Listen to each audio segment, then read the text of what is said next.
Jai Shri Krishna students, hope you all are healthy at your home. Today I am going to start chapter number 9, Nernst distribution law from second year BSc. Nernst distribution law જેને partition લો અથવા તો simply distribution લો તરીકે પણ ઓળખવામાં આવે છે. This is one of the most important topic. Solvent extraction મેથડની અંદર આપણે જે છે થોડીક આના વિશે માહિતી મેળવી હતી કે કઈ રીતે જે છે નર્સ્ટ ડિસ્ટ્રીબ્યુશન લો અથવા તો પાર્ટીશન લોનો ઉપયોગ જે છે એ કરીને સોલ્વન્ટ એક્સટ્રેક્શન મેથડની મદદથી લેન્થેનાઇટનું સેપરેશન કરવામાં આવે છે. તો અહીંયા આપણે ડિટેલની અંદર જોશું કે નર્સ્ટ ડિસ્ટ્રીબ્યુશન લો શું છે. In 1891 Nernst study the distribution of several solutes between different appropriate pairs of solvent. He gave a generalization which governs the distribution of solute between two non-miscible solvents.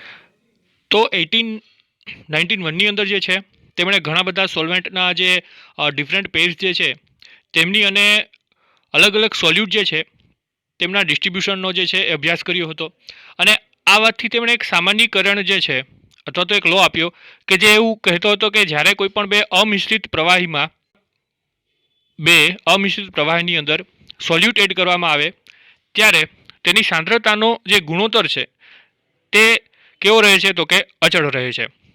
So let's see what is the Nernst distribution law. Nernst distribution law: when a solute is taken up with two immiscible liquids, the solute distributes itself between the two liquids in such way that the ratio of its concentration in two liquid phases is constant at a given temperature. જ્યારે કોઈ પણ સોલ્યુટ જે છે તેને બે ઇમિઝિબલ liquids એટલે કેવા તો કે ઇમિઝિબલ એટલે એકબીજામાં મિશ્રિત ના થતા હોય તેવા બે સોલ્વન્ટની અંદર જે છે એ એડ કરવામાં આવે છે અથવા તો તેની સાથે તેને મિક્સ કરવામાં આવે છે ત્યારે સોલ્યુટ જે છે એ એવી રીતે પોતાના જે મોલેક્યુલ્સ છે તેને ડિસ્ટ્રીબ્યુટ કરે છે કે જેના કારણે થઈને તેના કોન્સન્ટ્રેશન જે છે તેની સાંદ્રતાનો જે ગુણોત્તર જે છે એ બંને લિક્વિડ ફેઝની અંદર કેવો રહે છે તો કે અચળ રહે છે એટ ગિવન ટેમ્પરેચર. તેનું સિમ્પલ જે છે મેથેમેટિકલ ફોર્મ જે છે તેને C1/C2 = KD વડે દર્શાવવામાં આવે છે. C1 છે એ દર્શાવે છે કે ભાઈ concentration of solute in solvent 1 અને C2 દર્શાવે છે concentration of solute in solvent 2. KD જે છે એને ડિસ્ટ્રીબ્યુશન કોફિશિયન્ટ તરીકે ઓળખવામાં આવે છે. Okay, now explanation of the law. If a solute X distributes itself between two immiscible solvents A and B at the constant temperature and X is in the same molecular condition in the both solvent. આ વાત જે છે ને આપણે વિગતવાર અહીંયા જે તમને આકૃતિ આપેલી છે તેની મદદથી સમજીએ. આકૃતિમાં દર્શાવ્યા પ્રમાણે જો એક જ પદાર્થ બે અમિશ્રિત પ્રવાહીમાં દ્રાવ્ય હોય તો તેમના સંપર્કમાં રહેલા જે બે પ્રવાહી માધ્યમોમાં તેનું વિતરણ જે છે એ જોવા મળે છે. સપોઝ કે આની અંદર આપણે પહેલાં તો આપણે એ જોઈએ કે અહીંયા તમે જુઓ છો તેમ આ એક બીકરની અંદર બે અલગ અલગ ઇમિઝિબલ લિક્વિડ જે છે બરાબર છે તેની અંદર મિક્સ કરવામાં આવેલા છે બીકરની અંદર. સપોઝ જે સોલ્વન્ટ અપર લેયરમાં જોવા મળે છે તેને આપણે નામ આપીએ એ અને જે લોઅર લેયરમાં સોલ્વન્ટ જોવા મળે છે તેને નામ આપીએ આપણે બી, રાઈટ. અને શું નામ આપશે તો તેને આપણે કહીએ બી અને આ જે સોલ્યુટ એડ કરીએ છીએ તેને આપણે કહીએ સોલ્યુટ એક્સ. તો હવે આ જે એ અને બી જે અમિશ્રિત દ્રાવકોમાં આપણે જે આ એક્સ પદાર્થને કે જે બંનેમાં દ્રાવ્ય છે હવે જો એક્સનું દ્રાવણ એ પ્રવાહીમાં બનાવીને તેમાં બી ઉમેરીને રાઈટ એક્સ જે છે તેને આપણે દ્રાવણ એમાં તેનું પ્રવાહી બનાવીએ અને પછી જે છે ફર્ધર બીની અંદર તેને આપણે ઉમેરી અને શેક કરીને જો થોડીવાર માટે વ્યવસ્થિત રીતે જે છે એ ઠરવા માટે રાખવા દેવામાં આવે તો અહીંયા જે તમે જુઓ છો તેમ એ બંનેના કહેવા તો કે બે પ્રવાહી સ્તર અલગ પડે છે, રાઈટ.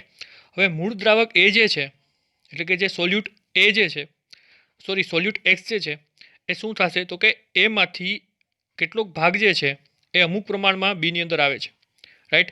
તો આ જે ઘટના છે તેને શું કહેવામાં આવે છે તો કે ડિસ્ટ્રીબ્યુશન અથવા તો વિતરણ. તો આમ જે એ તથા બીમાં જે દ્રાવ્યના મોલર સાંદ્રતાના જે ગુણોત્તર જે છે તેને વિતરણ ગુણાંક અચળાંક જે છે એટલે કે ડિસ્ટ્રીબ્યુશન કોફિશિયન્ટ જે છે તેના તરીકે ઓળખવામાં આવે છે. તો ઇક્વિલિબ્રિયમ કન્ડિશનની અંદર જ્યારે અહીંયા ઇક્વિલિબ્રિયમ કન્ડિશન સેટ થશે ત્યારે કોન્સ્ટન્ટ ટેમ્પરેચરે જે છે એક્સ જે છે સોલ્યુટ તેની સાંદ્રતાનો ગુણોત્તર જે છે આ બંને અપ્રવાહી મિશ્રિતોમાં કેવો રહે છે તો કે અચળ રહે છે.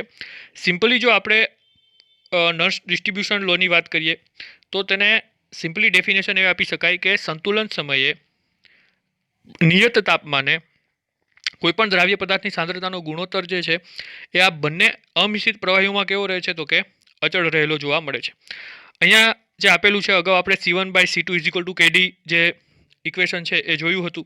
તો અહીંયા જે છે concentration of X in A and concentration of X in a solvent B is equal to KD. Solubility and distribution of low ની વાત કરીએ તો when a solute is shaken with two non-miscible અથવા તો immiscible solvent at equilibrium both the solvent are saturated with the solute. તો જેમ અગાઉ વાત કરી તેમ કે ભાઈ જ્યારે આ સોલ્યુટને જે સોલ્યુટ જે છે તેને શેક કરી અને રાખી દેવામાં આવે છે ત્યારે જે એટ ઇક્વિલિબ્રિયમમાં જે છે એ સોલ્વન્ટ સેચ્યુરેટેડ થઈ જાય છે. બંને સોલ્વન્ટ કોની સાથે સેચ્યુરેટેડ થઈ જાય છે તો કે સોલ્યુટ સાથે. તો અહીંયા કીધેલું છે તેમ કે ભાઈ સોલ્યુટ જે છે તેને અહીંયા સેકન્ડ આ બંને જે અમિશ્રિત પ્રવાહીઓ છે તેને સારી રીતે જે છે એ શેક કરીને અથવા તો સારી રીતે બંનેને જે છે મિક્સ કરીને તેની અંદર સોલ્યુટ એડ કરીને જ્યારે રાખી દેવામાં આવે છે બીકરને ત્યારે સોલ્વન્ટ એ રાઈટ આપણે સોલ્વન્ટ એ અને સોલ્વન્ટ બીની વાત કરી તો આ બંને જે સોલ્વન્ટ જે છે તેનું સેચ્યુરેશન થઈ જશે કોની સાથે તો કે both are saturated at equilibrium with the solute X. એટલે કે ઇક્વિલિબ્રિયમ જ્યારે સંતુલન સમયે જે છે એ સોલ્વન્ટ એ અને સોલ્વન્ટ બી બંને જે છે એ સોલ્યુટ જે છે તેની સાથે કેવા થઈ જશે તો કે saturated. Solubility is also represent the concentration, so we can write distribution law as below. તો સાંદ્રતા જે છે તેને દ્રાવ્યતા વડે પણ દર્શાવી શકાય. સો આપણે જે છે C1/C2 = S1/S2 પણ લખી શકીએ. S1/S2 = KD. S1 છે solubility of solute in solvent A દર્શાવે છે, જ્યારે S2 જે છે એ solubility of solute in solvent 2 દર્શાવે છે, right. Hence knowing the value of distribution coefficient and the solubility of solute in one of the solvents, the solubility of solute in the second solvent can be calculated. જો આપણે distribution coefficient અને દ્રાવ્યતા છે કોઈ પણ એક solvent જે છે દ્રાવક જે છે તેની આપણે દ્રાવ્યતા અને ડિસ્ટ્રીબ્યુશન કોફિશિયન્ટ જાણતા હોય તો અન્ય જે દ્રાવક જે છે તેની સોલ્યુબિલિટી આપણે કેલ્ક્યુલેટ કરી શકીએ છીએ. So this is the statements of Nernst distribution law. Derivation of equation Nernst distribution law જે છે તેના મેથેમેટિકલ જે છે ફોર્મની આપણે વાત કરીએ તો it is an equilibrium law for distribution of solute between two immiscible solvents. તો ઇક્વિલિબ્રિયમ લો તરીકે જો આપણે વાત કરીએ તો ડિસ્ટ્રીબ્યુશન દર્શાવે છે સોલ્યુટનું કોઈ બે અમિશ્રિત પ્રવાહીઓ વચ્ચે. According to the thermodynamics the chemical potential of any substance is given below. હવે થર્મોડાયનેમિક્સ પ્રમાણે જે કેમિકલ પોટેન્શિયલ જે છે તેને આપણે કોઈપણ સબસ્ટન્સનું નીચેના ઇક્વેશનની મદદથી દર્શાવી શકીએ. Mu is equal to μ0 plus RT ln A. તમારે અહીંયા જે છે બુકની અંદર μ0 છે એ ચેન્જ થાય છે તે લખી નાખજો. મ્યુને બદલે μ0 એ આવે છે, ત્યાં એ છે એ શું દર્શાવે છે તો કે activity of solute in solvent. Suppose solute is distributed between two immiscible solvents. ધારો કે કોઈ એક સોલ્યુટ જે છે એ બે ઇમિસિબલ સોલ્વન્ટ્સ એ અને બી તેની વચ્ચે જે છે તેનું ડિસ્ટ્રીબ્યુશન થાય છે તો chemical potential for of solute in solvent A જે છે તેને આપણે દર્શાવીશું μA is equal to μ0A plus RT ln. Chemical potential of solute in solvent B તેને આપણે દર્શાવીશું μB is equal to μ0B plus RT ln A2. અહીંયા μ0 એ જે છે એ શું દર્શાવે છે તો કે એ દર્શાવે છે standard chemical potential four A1 દર્શાવે છે activity of solute in solvent A, μ0B દર્શાવે છે standard chemical potential for B અને A2 દર્શાવે છે activity of solute in solvent B. Now at equilibrium જ્યારે સંતુલન જ્યારે સપાય છે ત્યારે μA બરાબર થશે μB.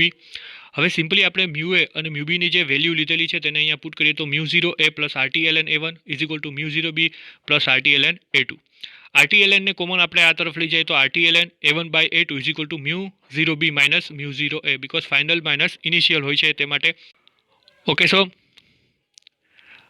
RT ln ને આપણે આ તરફ લઈ જાય તો RT ln A1/A2 is equal to μ0B minus μ01. RT જે છે તેને આ તરફ જે છે લઈએ તો ln A1/A2 is equal to μ0B minus μ0A by RT. Now at constant temperature જે છે, કોન્સ્ટન્ટ ટેમ્પરેચરે જે સ્ટાન્ડર્ડ કેમિકલ પોટેન્શિયલ છે અહીંયા આવશે μ0 a અને μ0 b જે છે, અને આર જે છે તો ગેસ કોન્સ્ટન્ટ છે, ટેમ્પરેચર પણ કોન્સ્ટન્ટ છે, તો એ બધી વેલ્યુ કેવી થઈ જશે તો કે કોન્સ્ટન્ટ થઈ જશે. માટે આપણી પાસે જે વેલ્યુ વધે છે એ વધે છે ln a1/a2 is equal two constant તરીકે આપણે લઈએ ડિસ્ટ્રીબ્યુશન કોફિશિયન્ટ kd, તો a1/a2 is equal two kd. હવે સોલ્યુશન એક વસ્તુ અહીંયા યાદ રાખવાની છે કે આ બધા સોલ્યુશન્સ જે છે એ કેવા હોવા જોઈએ તો કે ડાયલ્યુટ હોવા જોઈએ. તો આના માટે થઈને એક્ટિવિટી છે તેને આપણે કોના વડે રિપ્લેસ કરીશું તો કે કોન્સન્ટ્રેશન વડે.